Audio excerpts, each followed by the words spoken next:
Hello friend, जय श्री श्याम। स्वागत है आपका मेरे चैनल एवरीथिंग हियर में। तो आज से मैं बॉटनी थर्ड भी स्टार्ट करने वाली हूँ, मतलब बॉटनी का थर्ड पेपर भी स्टार्ट करने वाली हूँ, जिसका आज का मेरा टॉपिक है structure of anther and microsporogenesis. इसमें क्या होगा कि आपके 3 पॉइंट क्लियर होंगे। कैसे, मैं बताती हूँ। क्वेश्चन नंबर फर्स्ट का जो फर्स्ट वाला पॉइंट है वो भी इसी क्वेश्चन में क्लियर हो जाएगा। क्वेश्चन नंबर 11 का फर्स्ट पॉइंट है वो भी आपका इसी टॉपिक में क्लियर हो जाएगा। और क्वेश्चन नंबर 12 तो ये है ही सही। तो क्वेश्चन नंबर 12 में आपका दे रखा है कि लघु बीजाणुधानी की संरचना एवं परिवर्धन का विस्तृत उल्लेख कीजिए।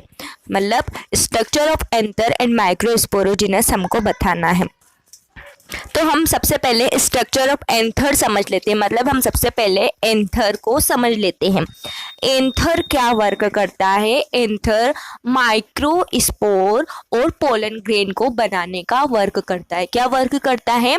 इसके अंदर ही क्या रहते हैं? एंथर के अंदर ही क्या बनते हैं? माइक्रोस्पोरेंजियम बनते हैं और पोलन ग्रेन बनते हैं। ठीक है। अब एंथर में क्या होती है? 2 लोब होती है ना, जो आपस में कनेक्टिव टिश्यू संयोजी ऊतक द्वारा क्या होती है? जुड़ी हुई रहती है। और जो इसकी जो दोनों लोब है ना, वो 2 प्रकोष्ठों में और बटी हुई होती है। मतलब जो 2 लोब थी वो 2 प्रकोष्ठों में और बढ़ गई, तो टोटल कितनी हो गई? 4 हो गई। इसी जो प्रकोष्ठ होते हैं इनको क्या बोलते हैं अपन? माइक्रोस्पोरेंजियम बोलते हैं। क्या बोलते हैं? माइक्रोस्पोरेंजियम बोलते हैं, है ना।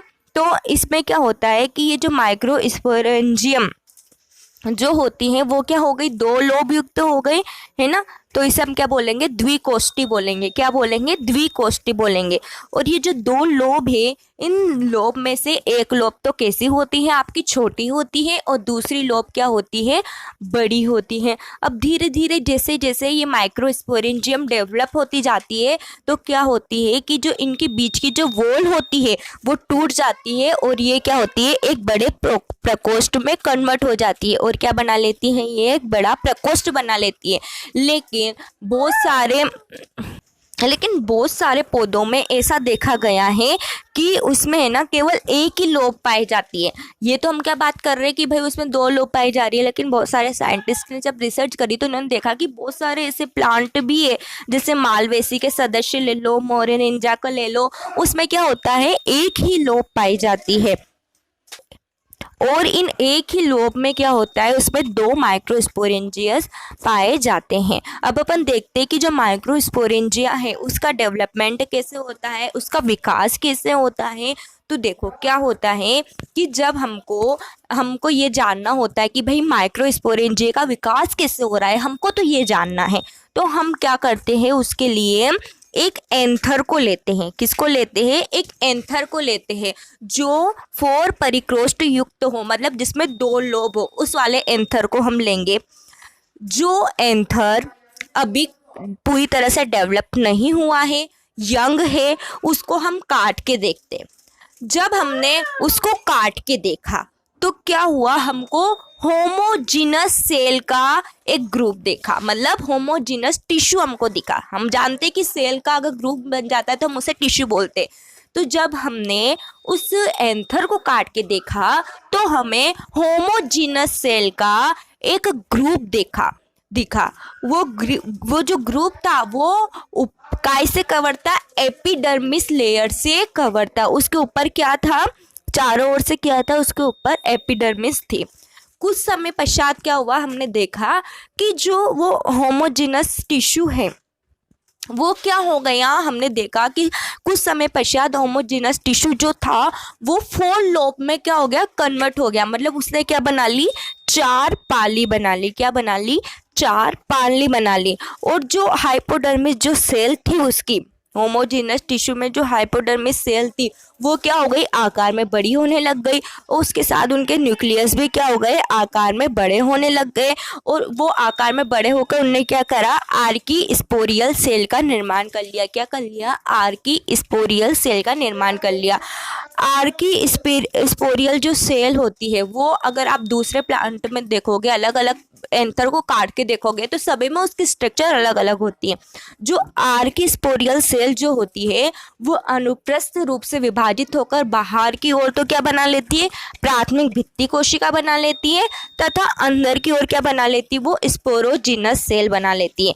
अब आर्को स्पोरियल सेल जो बनी वो भी क्या होगी, अनुप्रस्थ रूप से डिवाइड होगी, बाहर की ओर क्या बना लेगी, प्राथमिक भित्ति कोशिका बना लेगी, और अंदर की तरफ क्या बना लेगी, स्पोरोजिनस सेल बना लेगी।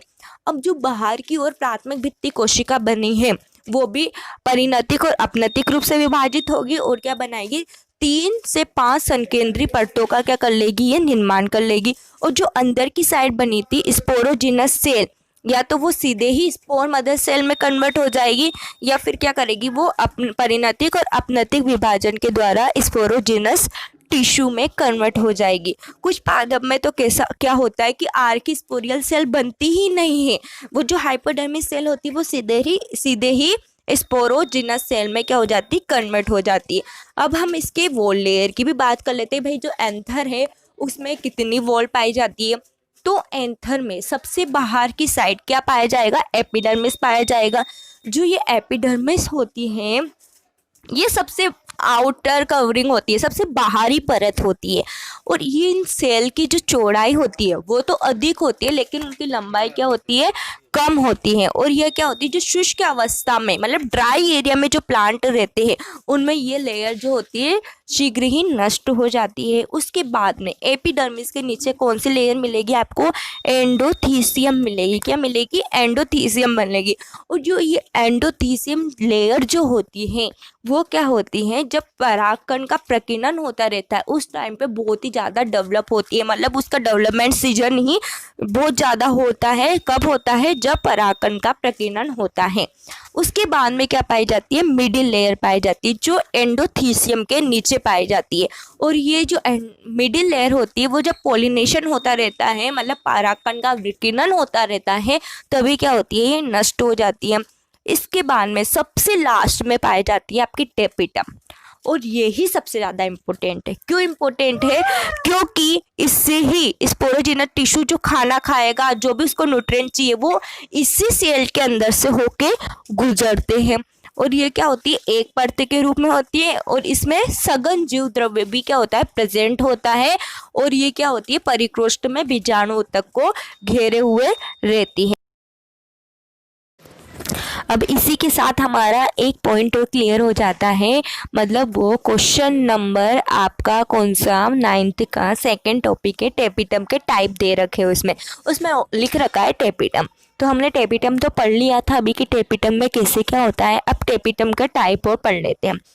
तो टेपिटम 2 टाइप का होता है, अमीबिए या पेरीप्लाज्मोडियमी टेपिटम या स्रावी ग्रंथिल टेपिटम। 2 प्रकार का होता है। अमीबिए या पेरीप्लाज्मोडियमी टेपिटम क्या होता है कि जो इस प्रकार के जो टेपिटम होते हैं उसका जो अध्ययन किया जाता है वो एलिस्टिमा, ब्यूटोमस, ट्रेडिस्केंशिया व टाइफा में किया जाता है।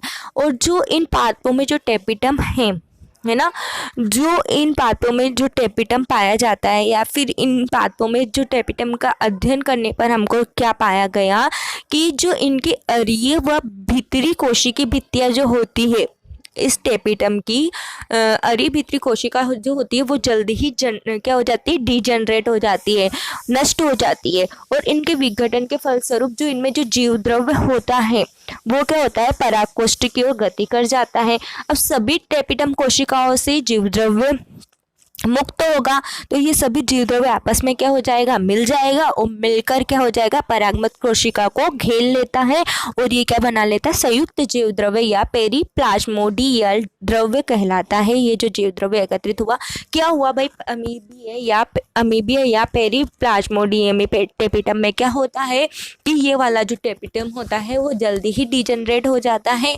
इसमें क्या होता है कि इसके विघटन के फलस्वरूप जो जीव द्रव्य मुक्त होता है वो परागकोष्ठ में एकत्रित हो जाता है। सभी टेपिटम कोशिकाओं से जो जीव द्रव्य मुक्त हुआ है वो क्या होगा, आपस में इकट्ठा हो जाएगा और परागमत कोशिका में चला जाएगा। और ये जो जीव द्रव्य एकत्रित होता है उसे अब बोलेंगे पेरीप्लाज्मोडियल द्रव्य बोलेंगे। ठीक है, उसके बाद सेकंड टाइप होता है टेपिटम का, स्रावी या ग्रंथिल टेपिटम। इसमें क्या होता है कि ये जल्दी ही डिजनरेट नहीं होता है, मतलब ये एक स्थायी प्रकार का टेपिटम होता है, स्थायी प्रवृत्ति से जुड़ा होता है। जब परागकण का विकास पूर्ण हो जाता है तब तक ये क्या होता है, मध्य पर्त से जुड़ा हुआ रहता है।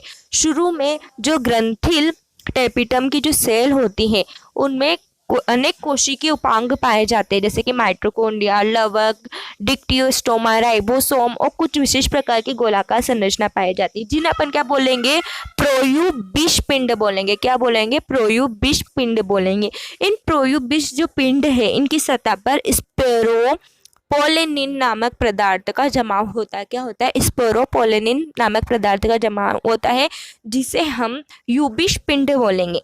भाई जो स्रावी ग्रंथिल टेपिटम है उसमें शुरू में कौन सी संरचना पाई जाती है, जैसे माइटोकॉन्ड्रिया, लवक, डिक्टियोस्टोमा, राइबोसोम जैसी कुछ संरचना पाई जाती है, जिन्हें हम क्या बोल रहे हैं, प्रोयूबिश बोल रहे हैं। अब जब इनकी सतह के ऊपर स्पोरुलिन नामक पदार्थ जम जाता है तो हम इसे क्या बोलेंगे, यूबिश पिंड बोलेंगे, है ना। जो ये यूबिश पिंड होते हैं ना, वो क्या करते हैं, बाह्य चोल का निर्माण करते हैं। इसका एग्जाम्पल लिख लो कि स्रावी ग्रंथिल टेपिटम किस में पाया जाता है, मिराबिलिस, जलापा व साइलिन पेंडुला में ये पाए जाते हैं। अब टेपिटम का वर्क क्या होता है इसका, कि ये जो टेपिटम होता है वो अपन पहले भी पढ़ चुके, परागनत कोशिका को क्या करता है, पोषण प्रदान करता है।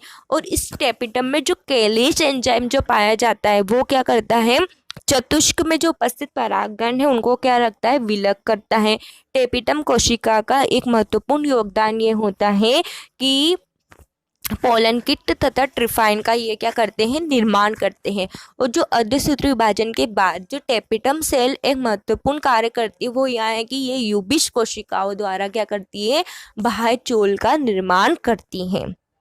तो हमारा ये टॉपिक आज का क्लियर हो गया। अब हम आगे का डिस्कशन अगले वीडियो में करेंगे। Thank you.